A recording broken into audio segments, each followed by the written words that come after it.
When the Berlin Wall fell, there was an American State Department official named Francis Fukuyama, and he wrote a very influential essay called The End of History. And for decades, capitalism was in a struggle with communism. And in his essay, Fukuyama argued that with the triumph of capitalism, we've come to the end of history, meaning we now know what humanity most strives for, which is a liberal consumer democracy, where people feel empowered to have the freedom to buy whatever they want. And this, for him, was the apex of human civilization. And this creates what is called the unipolar moment, where America is the global hegemon. And it creates a world that is heavily globalized, capitalistic, and very individualistic. And this is a very unique moment in human history. And we've come with this war in Iran to the end of this moment. All right? So let me first explain the three major characteristics of this unipolar moment.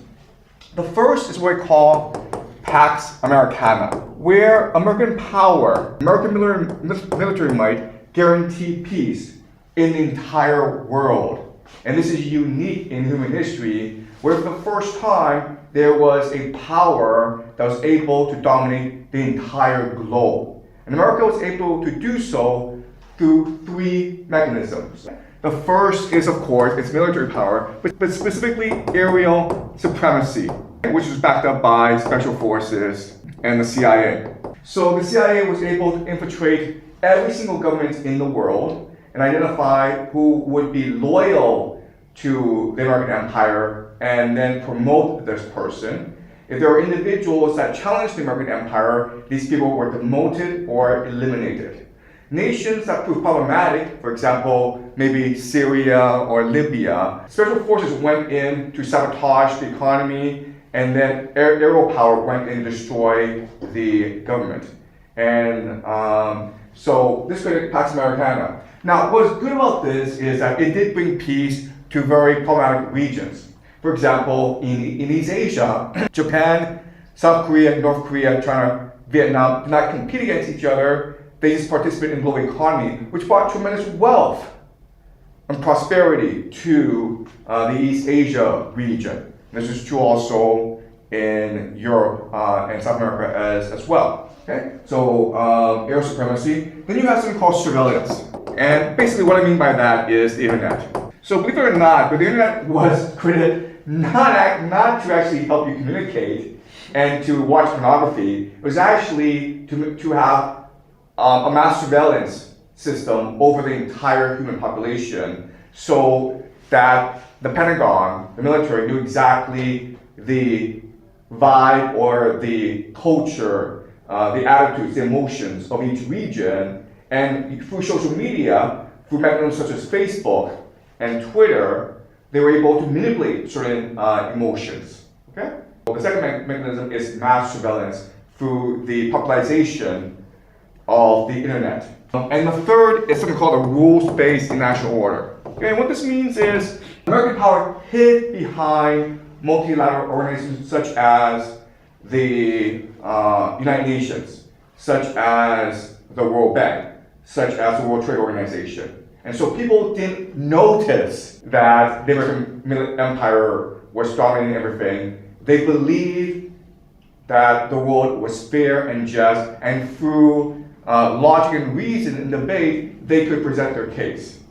All right? So for the longest time, this Pax Americana provided peace and stability to the world, which brought tremendous prosperity. All right, so that's number one. Number two is the supremacy of science. So for most of human history, people were religious. They believed in gods.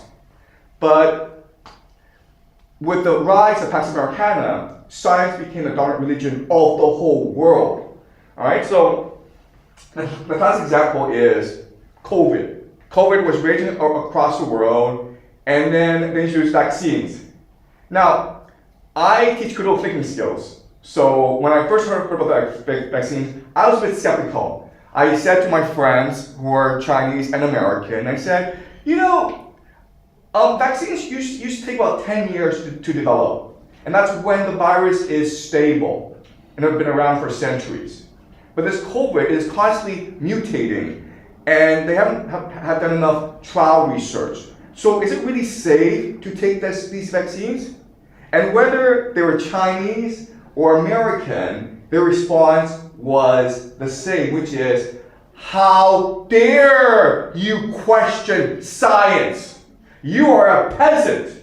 Have you gone to school? Have you no culture? Can you not think? Okay? And this shows you how science has become the new religion of the world. And you think about it, the scientists that run the world, they're actually transnational priests. Okay? And science is an international brotherhood where if you're a scientist in China, you're not actually loyal to China, you're actually loyal to the international order of science, because that's how you get promoted, right? You get published in Nature or Science.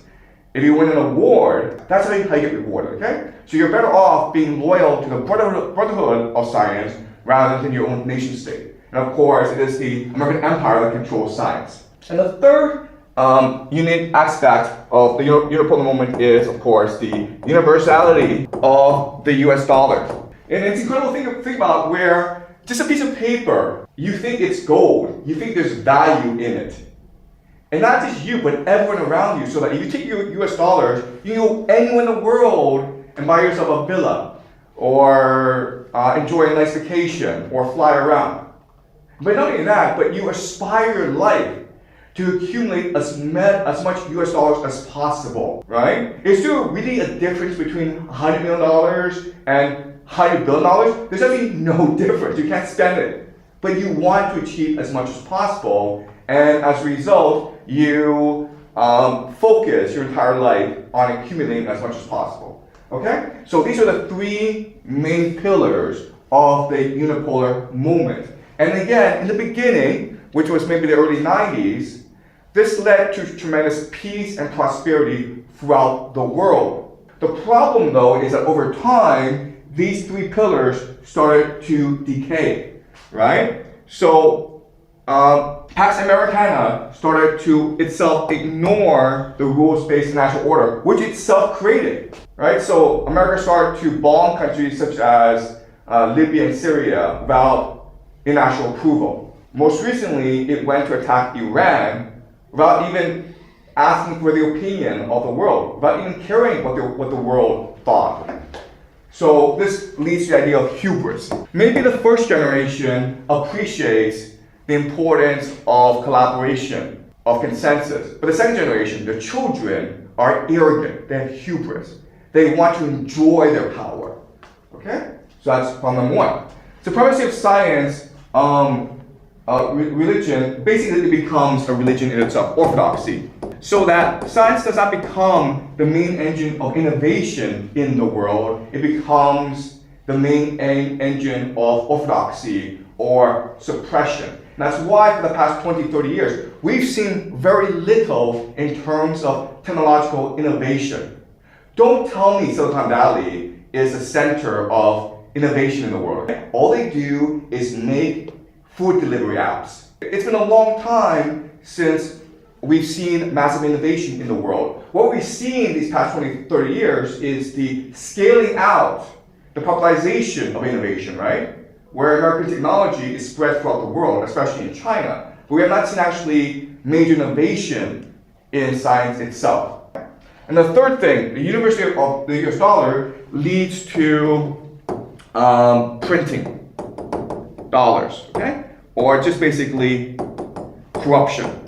Where because America is able to print as much US dollars as it wants to fund its corruption, it does so, okay? So the US dollar has lessened in value. And what this means is basically it's made inequality worse, it's made corruption worse, it's made people very lazy.